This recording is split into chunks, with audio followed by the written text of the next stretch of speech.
Hello, hello, hello, and happy Wednesday afternoon to everybody out there joining us. Thank you for being here with us today with myself and my friend Adam Sessions. I'm going to come back around and introduce Adam officially in just a moment, but thanks for joining us here today, Adam. This is TechBeat, where leaders learn, innovate, and grow. And I do want to just a few quick housekeeping items. First of all, we will have an open Q&A session. Anything that you want to know from myself or from Adam, we will get to those questions, either throughout our conversation or at the end of the conversation. So use the chat features or comment features within whatever platform you're joining us from to add any questions there, and we will keep an eye on those. I am Earl Foote, founder, CEO of Nexus IT. Nexus IT is a white-gloved outsourced IT support, cybersecurity, compliance, and cloud firm based here in Northern Utah and serving Northern Utah and well beyond. Quickly, I do want to let everybody know that in the next 6 weeks here, we've got several other really great guests lined up here for TechBeat. And they're going to be a lot of fun. So we've got Tanner Bell, the CEO of Ragnar, Dale Majors, CEO of Grand Trunk, and Greg Woodfield, the CEO of Via Software, lined up to join us over the next 6 weeks. So keep an eye out for announcements on those on those live stream podcasts and the dates for them. All right, down to business. I'm joined by my friend Adam Sessions, CEO of OneWire. Adam graduated from the University of Utah in 1994 with a political sciences degree, which we need to talk about that political science thing. That's kind of interesting, Adam.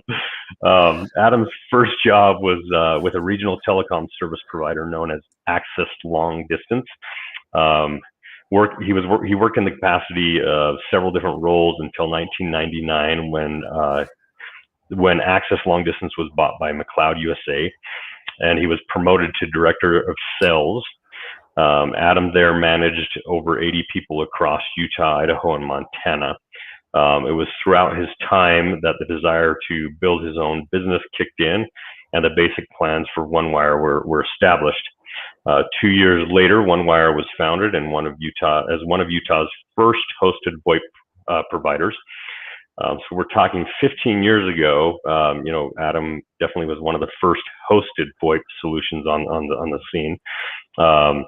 So yeah, 15 years into the journey here. Adam's and OneWire's focus is on Utah's small business community with a boutique style of always putting their clients' needs first. So Adam, welcome. Thank you for joining me.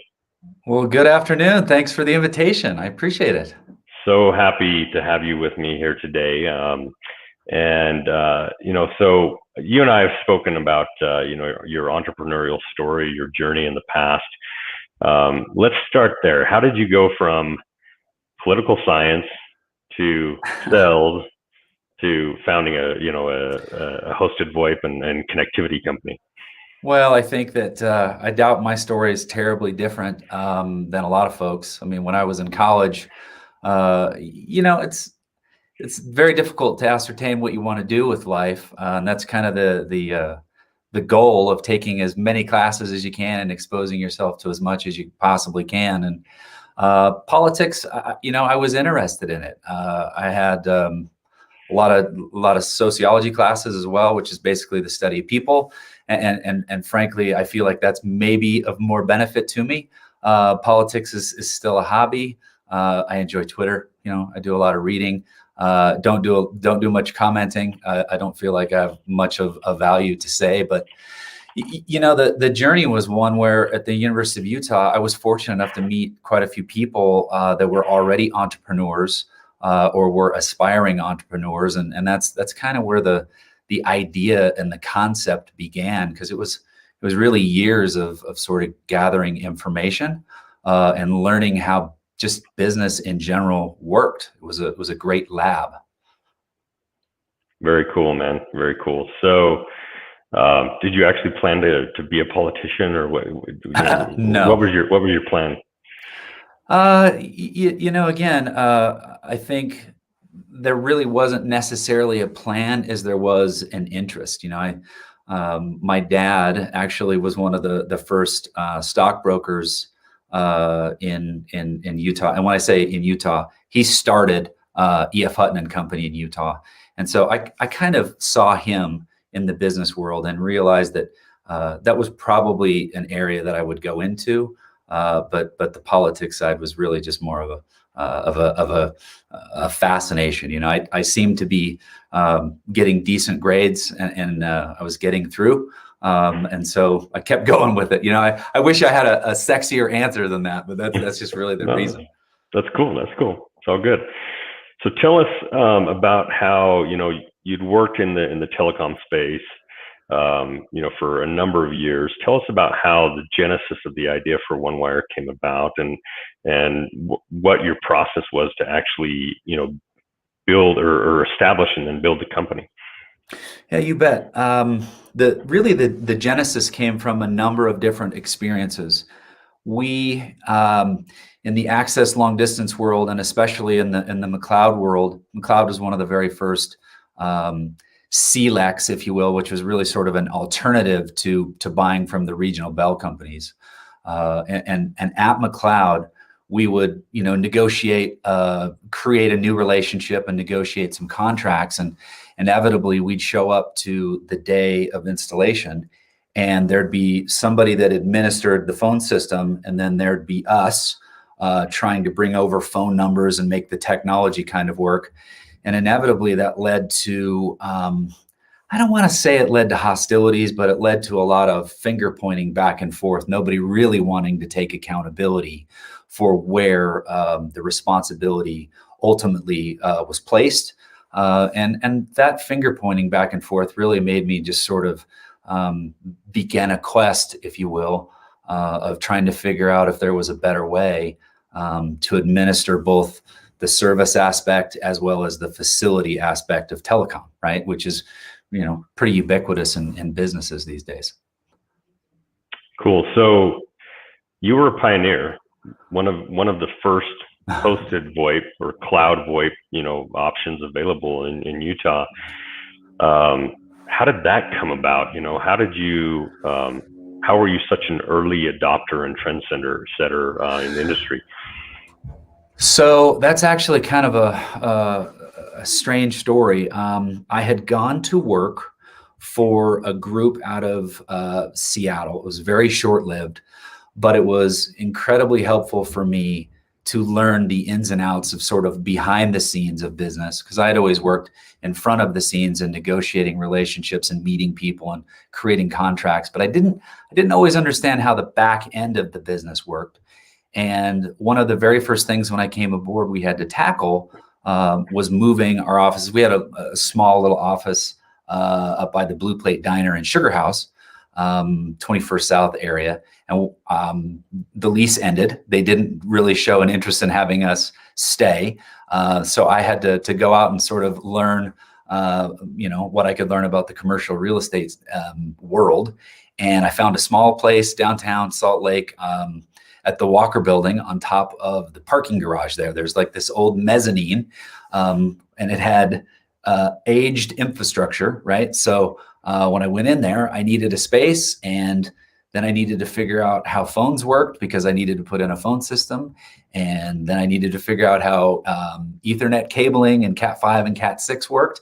And that's really sort of how the idea came about. I couldn't believe how difficult it was for people in business, whether you own the business or you're a manager, to just navigate those hurdles of what you needed in terms of being able to communicate with the outside world and the outside world be able to communicate with you. And that was really sort of the eye-opening moment that I just thought, gosh, there's really got to be a better way to do this. Because at that point, you either dropped $5,000 or $10,000 on a small business phone system, or you went to Radio Shack. I mean, that's how long ago it was. There was Radio Shack, right? Yeah. And you just bought something off the shelf and then had to figure out how to make it work. So that's, it's kind of a boring story, but that's really where the idea came from. No, that's cool. That's really cool. You saw a need in the market and you figured out a way to fill that need. I mean, yeah, back then most businesses were still buying clunky, expensive PBXs and phone systems, that were quickly outdated, and oftentimes, 5 to 10 grand was a cheap price tag depending upon the size of business, right? I mean, you could easily spend into the tens or hundreds of thousands of dollars depending upon the size of the business for for your PBX, your switch, and all of your phones and everything. So kudos to you for being pioneering and looking for better ways to do it instead of having some massive switch in your electrical closet or something, and having to deal with the headaches of administering that thing and keeping it up to date and all that. I mean, systems like the Lucent Partners systems come to mind, and some of the old Mitel and systems and stuff like that were hanging out around then. So it's cool to see that you were on the cusp of stuff.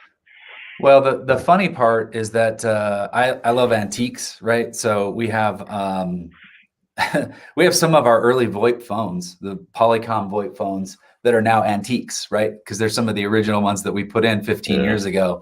And it seems kind of strange to put that up on the wall, but it's kind of right next to some of my early iPhones as well. So it's it is what it is, right? And for us, it's really always been, how can we make technology A, more affordable, and B, easier to use? And that's kind of what's guided our philosophy from the beginning. Very cool.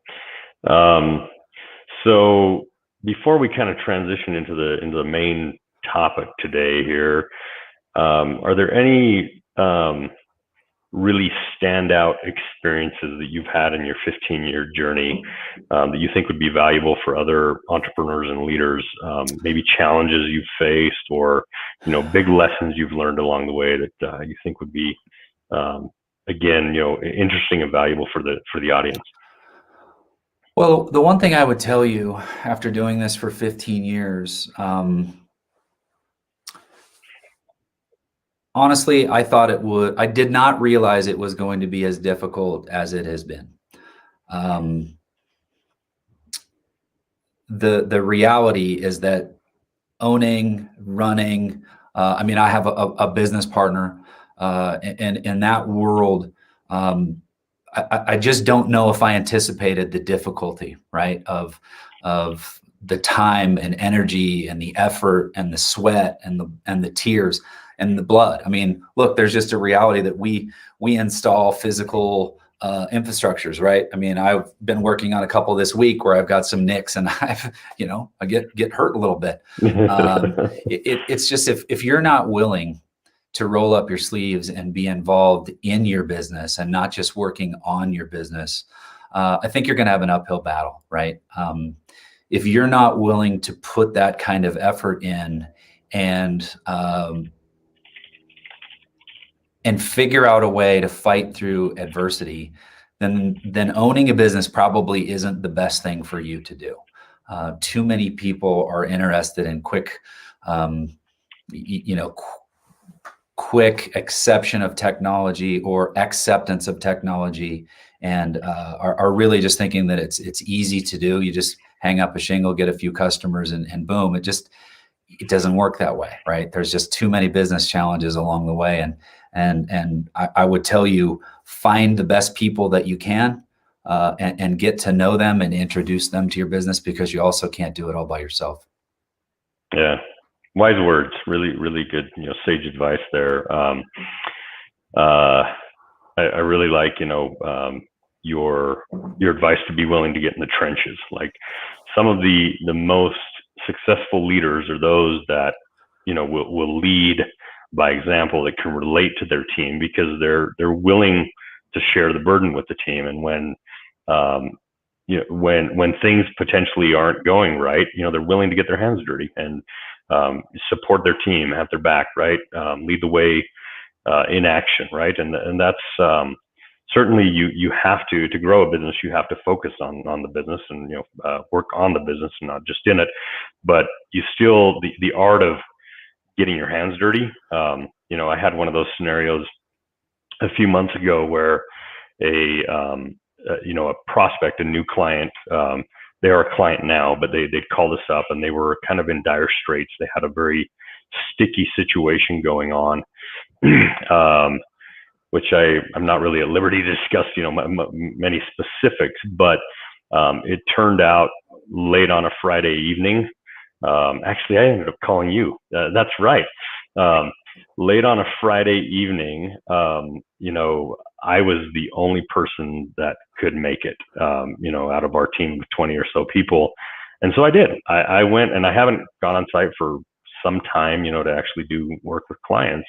But in this situation, this prospect needed help, and they needed help immediately. And so I ended up going on site, and I was there. Actually, I'm wrong. It was a Thursday night.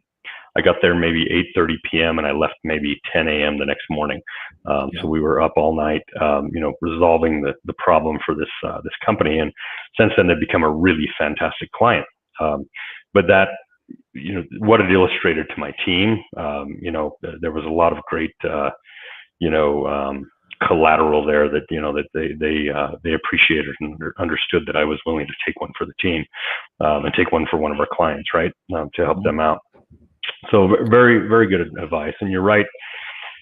So many people from the outside look in on entrepreneurship and think it's this massive, illustrious, sort of thing. And entrepreneurs are, massively successful all the time and just having a great time. They're out golfing, 80% of their week, and, making loads of money, with doing very, very little effort. And that is generally very contrary to what is reality. I think that every now and again you'll see somebody who is able to create some massive success without a ton of effort.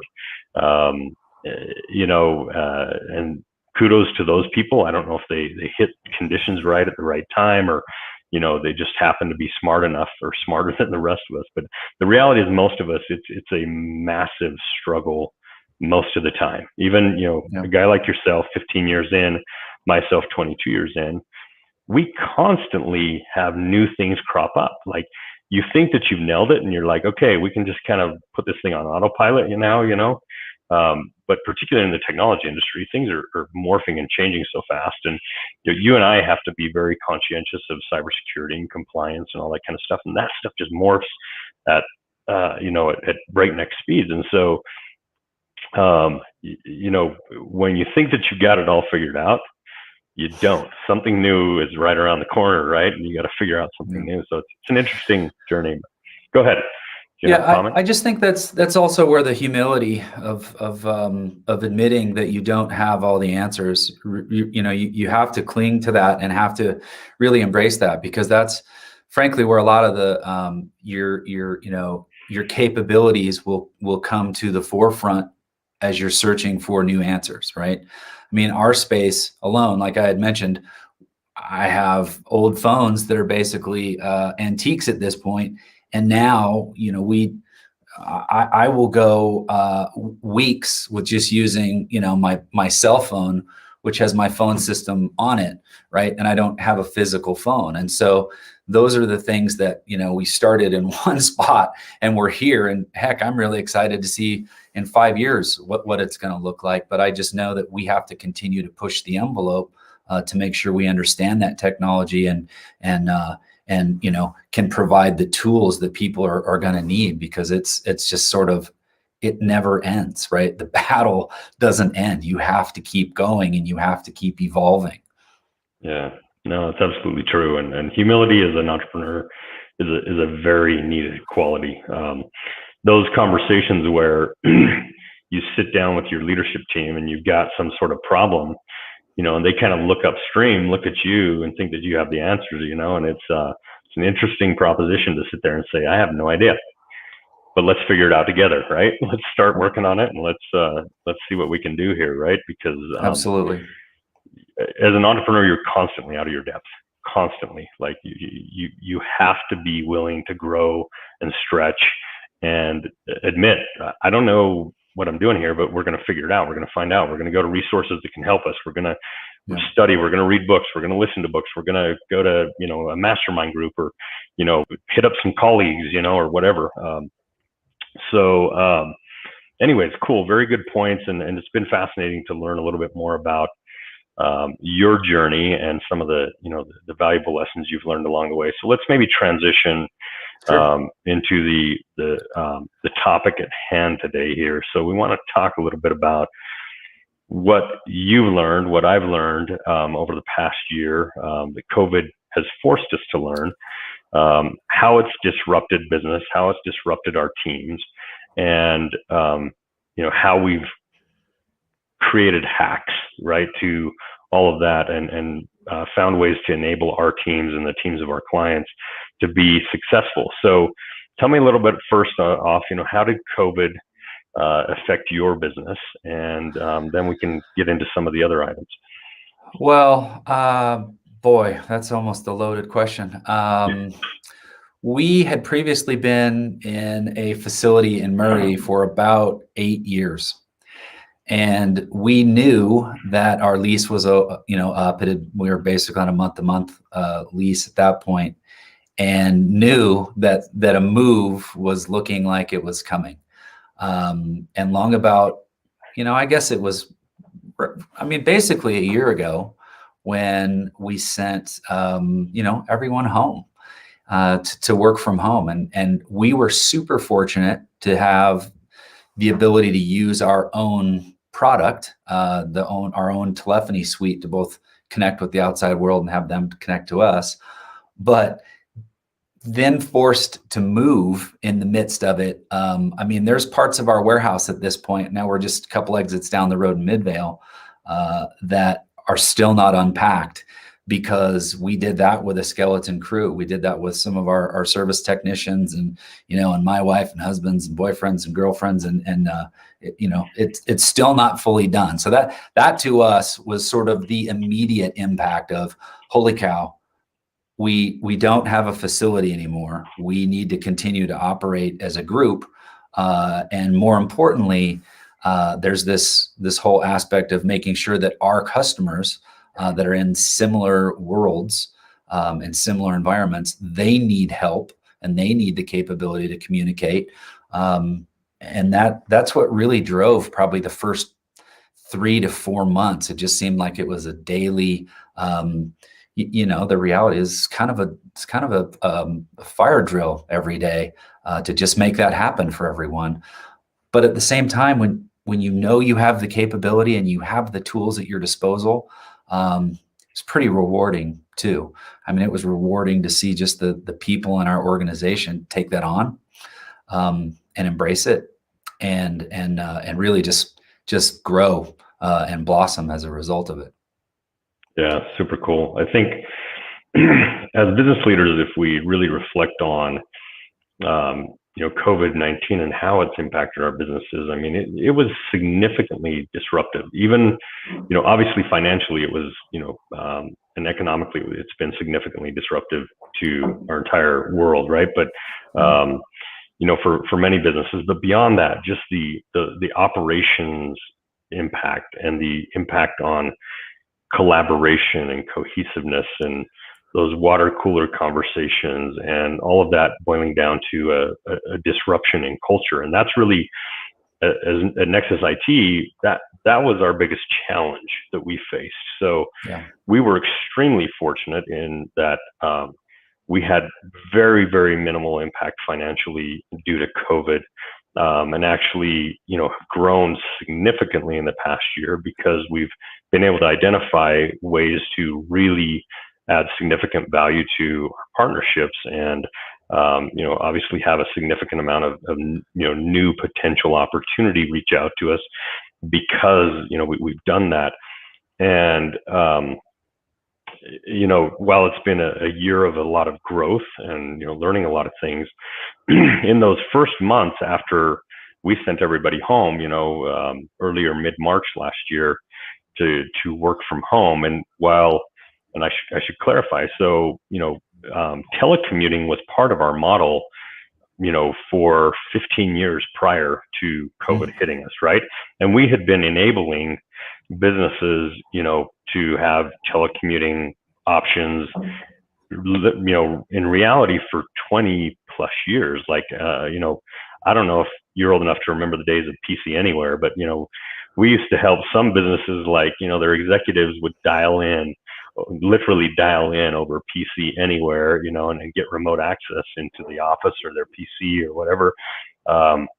So we were very familiar with telecommuting, technologies and the model, but having it suddenly widespread across the entire team.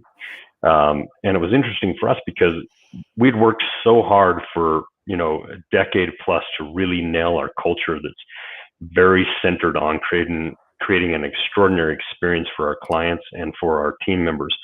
And in those initial months after, everybody went home, we began to find really quickly that we started to have significant breakdowns in collaboration, in the cohesiveness, and in the culture. And, that began to affect sentiment of our team members, right? Began to have some mental health effects, as well as ultimately that all trickles down to the client experience, right? And we were very vigilant as soon as we began to notice some of those concerns. We tried to identify them immediately and begin to work on those problems, right, and try to find solutions to them. And so that probably leads to some of the other topics of conversation here. So, what are some of the things that you've found? Because hyper-functioning teams, high-performing teams, generally there's a significant amount of collaboration that goes on. There's a very healthy dynamic and vibe among the team, right? And that doesn't mean that teams don't disagree, because disagreement in business is actually quite healthy. Like, if you can respectfully disagree with each other and have different points of view, all of those different points of view can add significantly to what you're building or the problems you're trying to solve, right? But generally speaking, having a lot of collaboration and cohesiveness within teams leads to high-performing teams. And suddenly, when everybody's at home working fairly autonomously without a lot of interaction with other team members, you're no longer in the office together. You start to experience breakdowns. So tell us a little bit about, what you've done to help your team and how that's trickled into your client experience as well. Sure. So anybody that knows us knows that we have kind of a long-standing tradition of Friday. We make breakfast on Friday. We've got a customer that they actually manufacture grills, and we have one of their grills in the back area. It's Blackstone. It's a fantastic grill, by the way, if you guys ever want one. So I like to go shopping on Friday morning, and I buy everything, right? Anything that anybody wants, we set up in the warehouse. We make breakfast, and it's my little way of, my business partner and I enjoy it because it's our way of essentially saying, look, we appreciate all the hard work, right, that goes into all the things that go on in a business throughout the week, the craziness, the monotonous, the mundane, the just everyday goings on. And I want them to understand how much I appreciate their effort. And that has completely sucked for the last year because we have not been able really to do it. There aren't that many days where we've all been in the same space, right? And not seeing them all. I mean, I talk to them all frequently, but not being there kind of, around the water cooler, like you put it. For us, it's our kitchen. It's kind of the centralized spot where everybody grabs a coffee or a hot chocolate or whatever, and, gives everyone a little bit of a hard time. And we joke around, and, that's your time. Right. And for me, I miss that. I miss that a ton. And so we've really combated that by using tools, by using the technology that sort of was already in our business, Things like Slack and Google Chat have really sort of taken the place of those interactions in person, and it's not easy.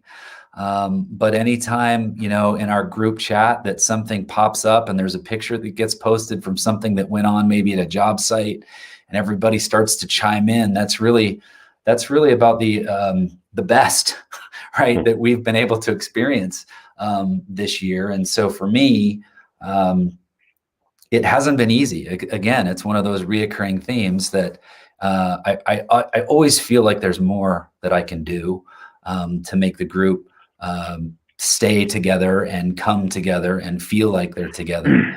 But inevitably, business and life just sort of get in the way. And so you always wonder if you could have done more. Should I have spent more time on this? Could I have done that? Yeah, I mean, you can second guess yourself, but just really, again, embracing the tools that we have at our disposal, and making sure that sometimes you're over communicating, because I agree, our world breaks down every bit as fast. The quicker we run and the more success we have, those are the areas where you could really start causing your business some problems. And that's why it's super important you communicate as often as you possibly can, both internally and externally, and keep everybody on the same page best you can. Yeah. Really, really good advice there, Adam. So a couple of things that come to mind for me is that I think that early on in the COVID pandemic, we found when we all, sent everybody home, right? Suddenly everybody became an island unto themselves, right? And it just seemed to be natural that all of that communication that used to exist suddenly didn't, right? That begins to lead to a lot of potential breakdowns and things that we've already discussed. And so I think one of the things we identified early on was this suddenly, like, each individual is working at home alone for 8 hours, and they're really not having any interaction with their team during that time. We identified that can't be that way. It's got to go away. We have to figure out how to create more collaboration and healthy dialogue and communication among the team. And so you mentioned, some tools, right? Some Slack or Google Chats or whatever. But let's talk a little bit about, really OneWire is a unified communications as a service offering. Let's talk a little bit about, what tools you've used in your own stack for yourself and your clients, and us being one of your clients, Nexus IT, right? We use the OneWire platform, and it's one of the things we've used to help enable that collaboration over the last year. So tell us a little bit more about how you've done that. Well, as I mentioned, I use the app on my cell phone. That's been pretty invaluable. I really don't have a ton of client meetings that are face to face. It seems like the majority of those are still transpiring over the phone because, look, everyone else is dealing with exactly the same issues, where they're kind of a hybrid model of in the office periodically and mostly just trying to conduct business from home. But from that standpoint, being able to look at the app and know if one of our folks is on a phone call already, so I really should leave them alone and not bother them, or understanding whether or not I can transfer a call to them because I can tell if they're on a phone call or if they're available. Those things have replaced me looking at the physical phone on the desk and seeing one of their buttons light up if they're available or on a call. And those tools for us have been super, super helpful, very flexible, because again, I think that, there's probably a good 20-30% of our business that really just sort of conducts business from their car because they're continually on the move. And having the ability to utilize those tools on the move, right? When you might actually even be doing something that's just related to your family and just be doing something personal, but still be able to be reached and still be able to communicate with both the customer just internally.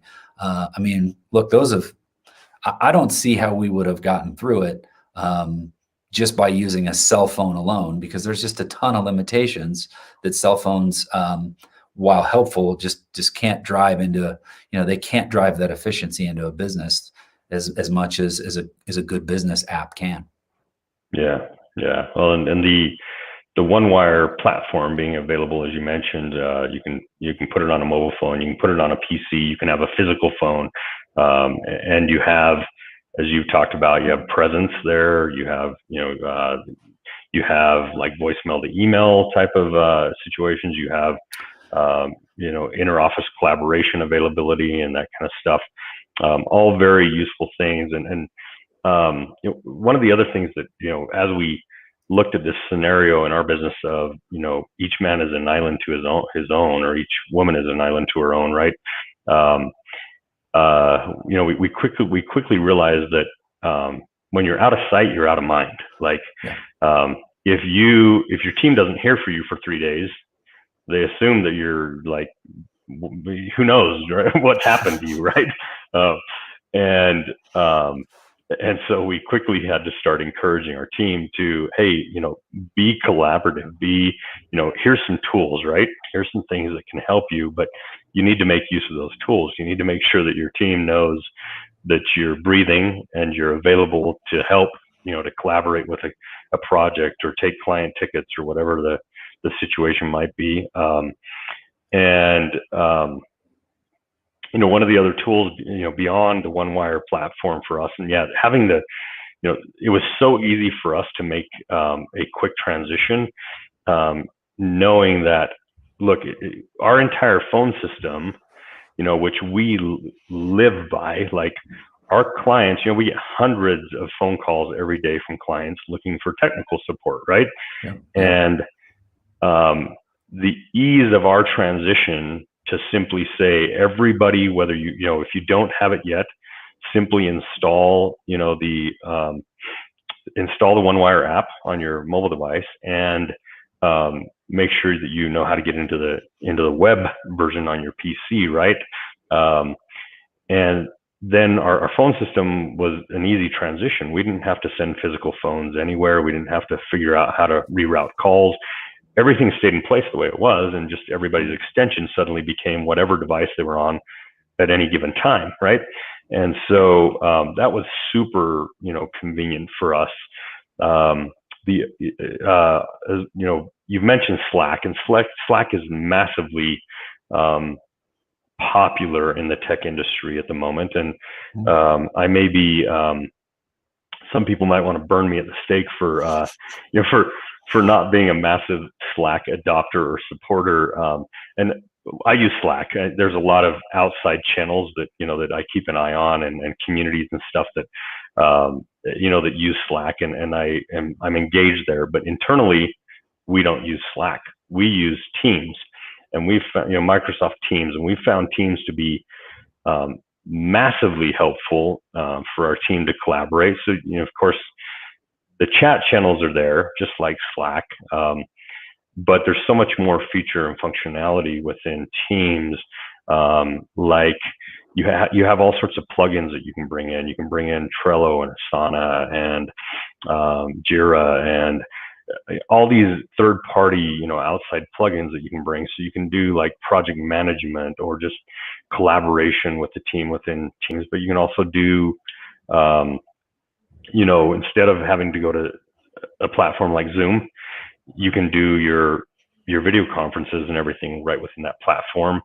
You can create specific teams that are working on specific items together, and you can create polls. Anyways, there's really limitless possibility with all the different, available plugins and all that kind of stuff. And so we found Teams to be a really, really helpful tool for our team that began to solve some problems for us and re-establish that very collaborative nature of our organization. And we've helped, and we were on Teams prior to COVID. In full disclosure, in fact, we'd adopted it probably 18 months prior, and we had looked at Slack as an option then, and really in the end we just said, look, Teams has so much more availability of feature and functionality that we will use. We're going to go that route. And so that was another really quick, transition, but something that we used to really begin to solve some of the collaboration problems and cultural problems that popped up as a result of COVID. And we've integrated that for a lot of clients, at this point, and then, trained them and taught them how to use it and how to be efficient with it, right? And really help their organizations. So that's been a really good tool for us.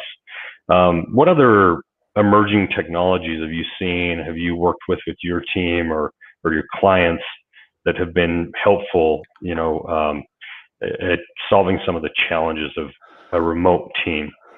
Well, I would tell you pretty much what we're doing right now. The use of video has gone crazy. I mean, I don't know about you, but April and May, I had pretty much been to enough cocktail parties via Zoom that I really didn't need to do that anymore.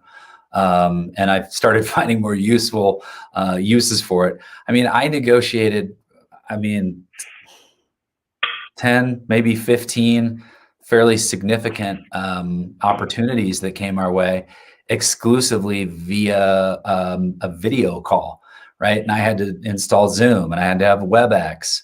You have to have all of the tools. The tools are there. I mean, our platform has a video component, which is fantastic. It's just a browser-based component, and we use it daily. I mean, it's one of the things that now we use with everyone at home. It's one of the only ways that we can really get that granularity and see the expression on somebody's face when you make a comment or you make a suggestion, and instead of on a phone call where they tell you one thing, you can't read their facial expression. You don't know what necessarily if they believe you or not.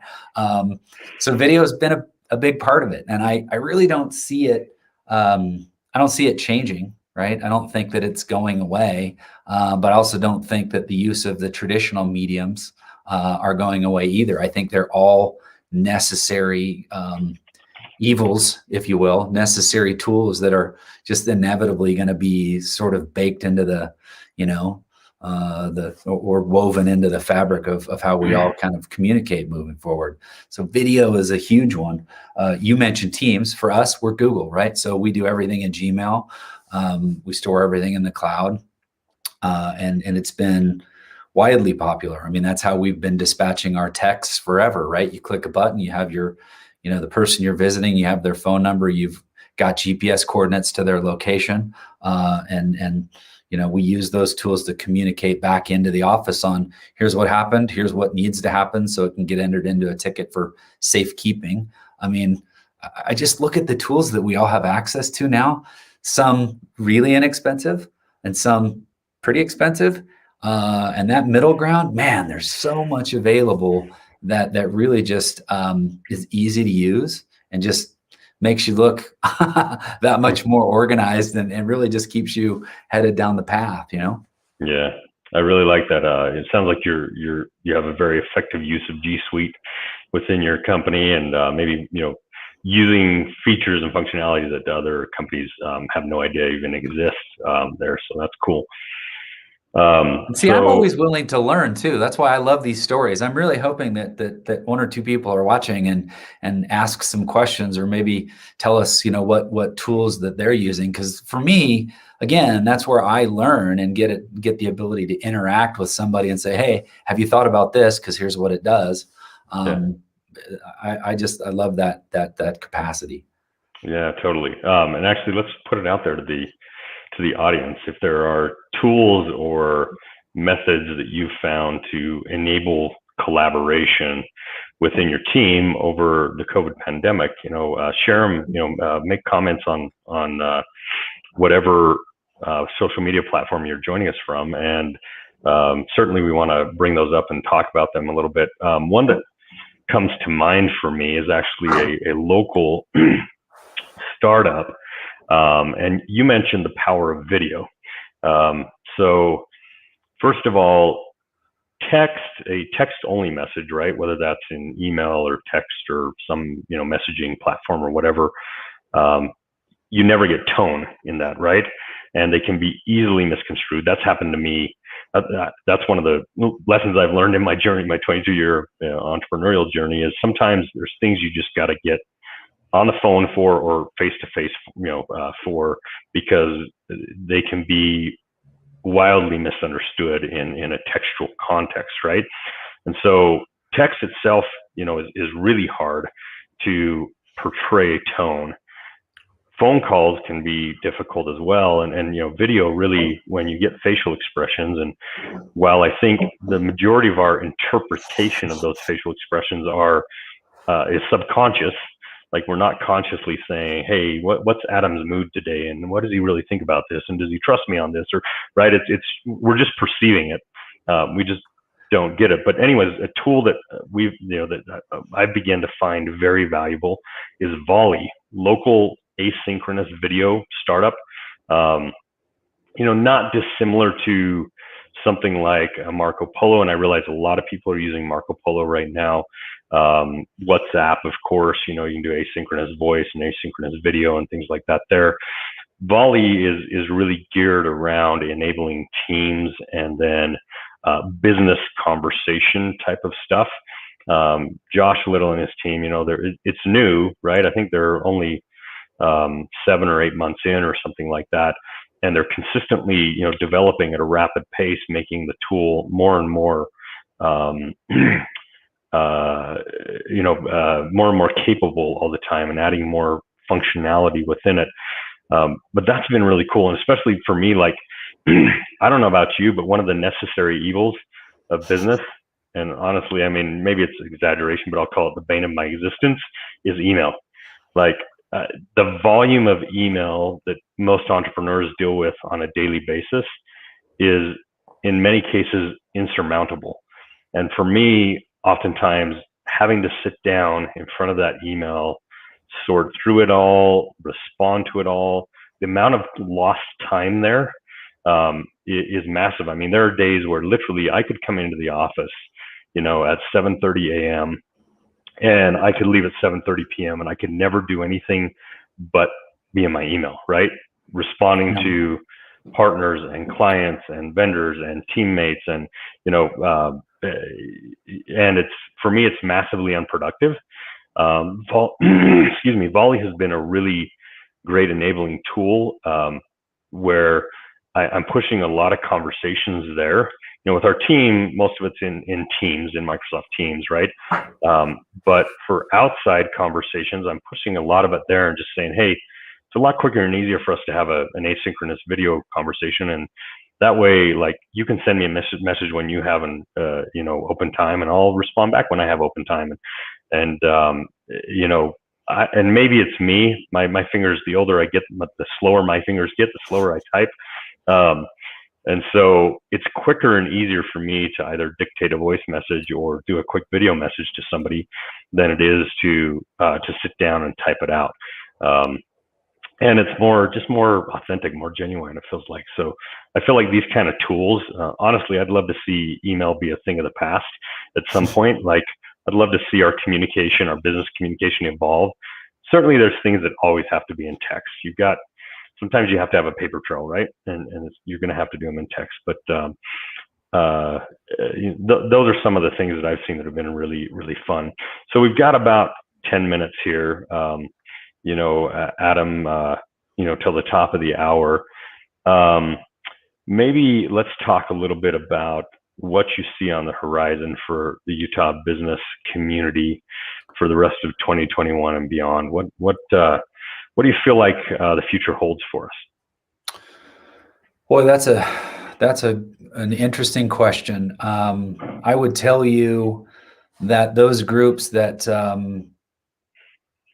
embrace this change and embrace folks working from home and choosing to come to the office when they want to are probably going to win the day.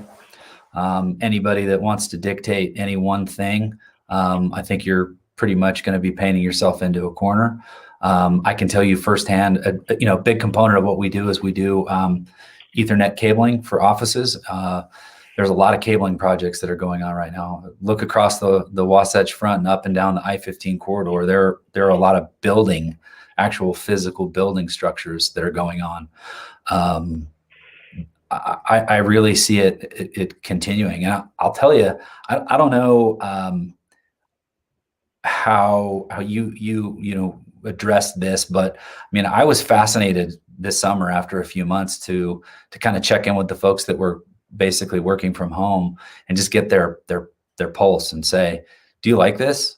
Do you hate this? What's good? What's bad? You know, just help me understand the pros and cons. And I was pretty surprised how many people really liked it and appreciated it, because it allowed them um, to really be connected to their family and their home while they were still conducting business and proving that they could be productive. And to me, I mean, I really had no idea what they were going to say. For me, I can't work from home. Like I can't, right? There's too many distractions for me personally. You know, I need to be in a space that allows me to kind of shut the door when I need to. And I didn't have that at home. But I sure like the flexibility to be able to do both of those things. So I think that's probably what I would tell you the future holds. It's not going to be any, you know, it's not going to be lopsided one way or the other. It's really going to be some kind of hybrid model in the middle. And I suppose you're probably seeing a lot the same thing, because you're taking care of a lot of those networks. Yeah, most definitely. It's very interesting now that we've all been forced to be exposed to a work from home scenario, right? The way that that's going to change and shape our future is significant. And we have, team members across the board in terms of opinion on it, right? We have team members who do not want to work from home, that don't like it. They would much rather come into the office, spread out, wear a mask, and not be distracted, right? And do their work from the office. I'm not far from that. Like I do work from home, some days, but I think you and I had a little quick side conversation. I mean, you got to let the dogs out every hour and a half, to use the restroom. And, when the kids get home from school, there's always an interruption. And, if the wife's around for the day, there's going to be some interruptions, here and there. And those things can be challenging to deal with. So for me, getting into the office and being able to, focus, I really like that. And then we have team members that really enjoy it. They really enjoy the flexibility, like you mentioned. I think you're right. I think we're going to see, a push for a blended model, right? And I still think there's very much a place for collaborating in person, right? It's hard to replace that dynamic, even with all of the technology tools that are at our disposal. There's something to be said for sitting in the same room with your team members and collaborating on something together, right? It's hard to replace that dynamic outside the office. And but the interesting thing is, a lot of our clients and partners have seen the opportunity. They've seen the light, per se, and they said, well, you know what? Suddenly, my business and my team members are not bound to this geographical region because they don't need to commute to the office. And so, we've seen a lot of clients and partners now, like entertaining candidates and hiring candidates all over the country or all over the world, and making them part of their team, because they don't care if they can come into the office every day anymore, right? Which is a very interesting kind of evolution, I think, that we're seeing happen. Of course, there were a lot of companies pre-COVID, doing those types of things, but I just see the adoption of it, escalating. I don't think that there's, we'll ever get to a point where commercial real estate is dead. Some people have predicted that, and I don't think that's going to happen. I think we may see some changes there, but there's always a place for office space and, people interacting in person, in my opinion. And I may be, 5 years down the road, people may look at me and go, you're a foolish old man, right? But I do feel like, in-person interaction and collaboration, is important to high-performing, high-functioning teams. And I see it still being very much a part of, businesses that want to have that sort of interaction with their teams.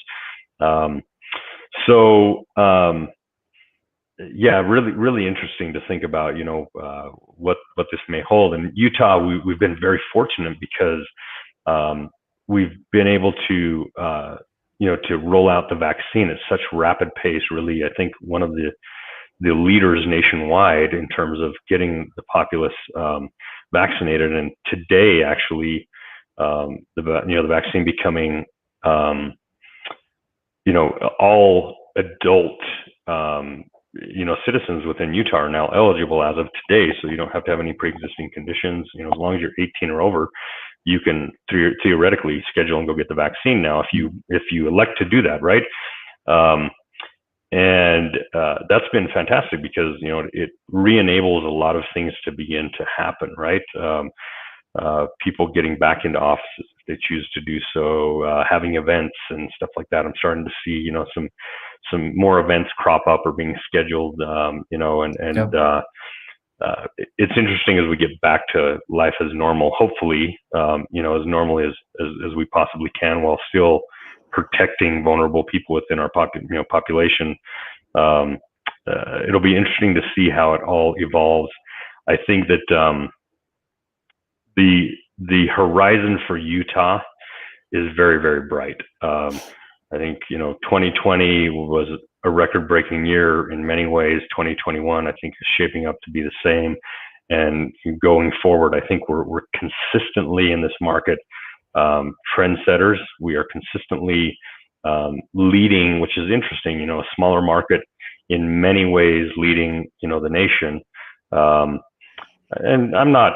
Don't get me wrong. I'm not naive. Like there's a lot of really amazing things going on in other markets, right? And there's markets that are performing in certain ways better than we are. But we've done a lot of things really well, and that's beginning to get noticed on the national stage. And obviously, it's led to a massive influx.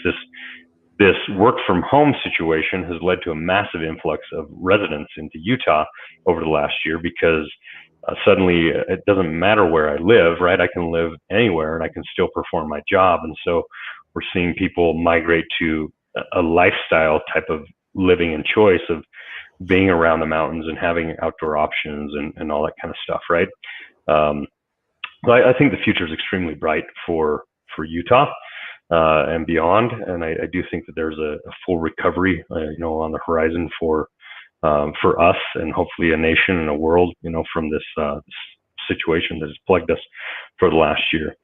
So Adam, we've got just a couple minutes left. Any parting thoughts that you want to share before we wrap up? Any philosophies? No. Yeah. I appreciate being here, and I love the opportunity to talk to to other business owners, and yeah, I'm definitely ready to see everyone in our group again and have them all under one roof. And I just I'm just appreciative that you invited me and gave us the ability to kind of chat for a little while. I really admire the work you do, right? I pay attention. You're doing a fantastic job. And one funny story, about 13 years ago, I was more or less a one or two man band at that point, and I was up around the Home Depot up in Park City, at the back by the hospital there, and I pulled into this little place and saw Nexus IT sign, and I thought, who are those guys? I don't know who they are. I've never met them. And you had the FJ. You remember the FJ you guys had? Yep. And to see you today, that many years later, good for you, right? Nice job. Because like I said before, business has a ton of challenges. And if you can make it that long, you've been doing something right. So congratulations. Either you're doing something right or you're extremely stupid. I don't know. Probably a little bit of both, right? Yeah. But thank you. I really appreciate your kind words, Adam. And it's been, I want to, say thank you for joining me. This has been a fun conversation. It's been really interesting to understand, more about how COVID has affected your business and how you've risen above. I really appreciate your collaboration and all your time on this. And we hope it's been of value to, those who have joined us today or will, watch this down the road. Again, thank you all for joining in. Connect with Adam and I on LinkedIn if you're not connected. Ourselves and our companies produce a lot of content, generally on a daily basis, content that we try to be mindful to make it very valuable to the community. Not self-serving content, but content that is, adding value and providing thought leadership in the community. And so connect with us, follow us, feel free to reach out, if we can help you in any way.